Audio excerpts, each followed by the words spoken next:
Let me tell you, I'm excited about this show because we have the legendary Ron Howard. That's right, a famous child actor and a great actor, and also he's a director and a fine, even better director. Let's put it that way.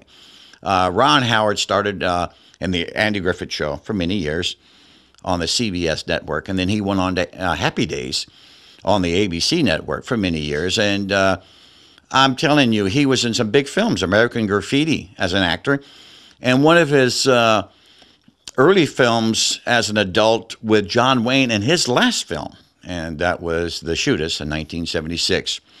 And then Ron Howard became a real fine director in many great films. And the list goes on and on and on with Ron Howard's credits. We'll talk all about it with him today on the Jeff Star Talk Show. And also we have his father, Rance Howard, at his bonus. And I tell you, don't want to miss this next Jeff Star Talk Show. Let's get it kicked off on the right foot with the one and only Ron Howard. Gathered and continue here the 12th Annual Silver Spur Awards put on by the Real Cowboys at the Sheraton Universal. And they put on a good job, Cindy Tracy and the gang. And the gentleman here is, his dad's receiving an award. But this guy, been in show business his entire life, and you're an icon, buddy. I'm talking about Ron Howard. Ron, how are you? Pleasure. Listen, I've been doing this thing for 15 years, and we're about the same age. And I said, I always wanted to meet Ron Howard because you started out so young on the Andy Griffith Show, and you did movies before that. I did. I've been at it for a while, and thanks in large part to the fellow who's getting an award tonight, my father. Your father. So, in fact, I think westerns have meant a lot to our family. That's, he grew up in the Midwest on a farm, and what drew him to this business with the idea of westerns and being in them, That's right. So here we are. But I tell you what, you're standing here next to me, and I'm going to tell you, I was very jealous of you.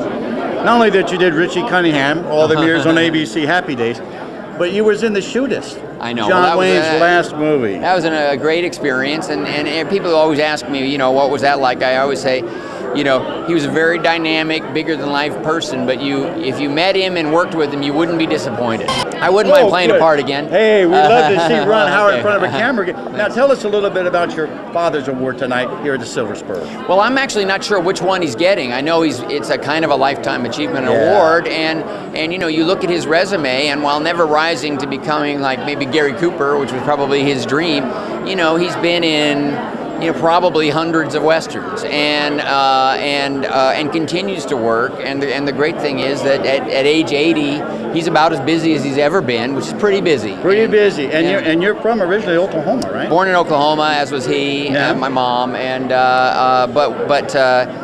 first we were in New York. After he got out of the Air Force, he was a young actor struggling in New York, and then in fact, everything moved to Los Angeles because they started making regular westerns out here. That's true. And when television and the westerns moved here, that was his. He followed that call and worked on all of those shows that we're all fond of and remember. Well, all the things you've done, what is the number one? I mean, director, Happy Days, Opie on Andy Griffith. What is the number one that they asked Ron Howard about? Professionally, you mean? Professionally. Oh, I don't. Geez, I've enjoyed them all. Probably Apollo 13. I think the experience of actually learning from the astronauts, understanding the remarkable thing they achieved, and doing some things that had never been done before, filming in the zero gravity environment, telling that story. I think that's probably, probably the thing I'm proudest of. And that's on my collection, by the way, on DVD. Oh, thank you. And one other final question, Andy Griffith. We lost Don Knotts a couple of years, years back. Andy Griffith, you look like you guys had a special bond too. Well, that was, really, it was a major part of my childhood, and I always had and have a great relationship with my father. So it was never like he was a surrogate dad, but it was kind of like family, And Andy remains really important to me. We talk all the time. I love him. He's doing well. Yeah. And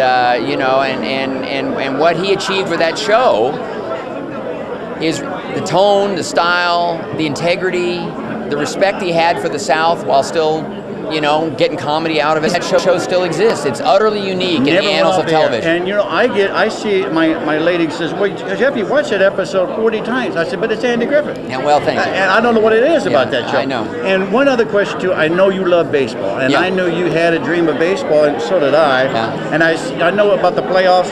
Who are you rooting for? Well, my son, we grew up in the East. You know, I raised them in the East. That's what I understand. And somewhat to my chagrin, he's become a diehard Yankee fan. So, you know, because the Phillies knocked my guys, the Dodgers, out, Yeah. I kind of feel like, all right, you know, Give him back. I'll go. I'll back my son up on this one. I'm same here. All right. Thank you, Ron. Take care. Hey, I tell you what, the one and only legendary Ron Howard. Ron, let's pose for a photograph here. There you go. Thank you, Ron.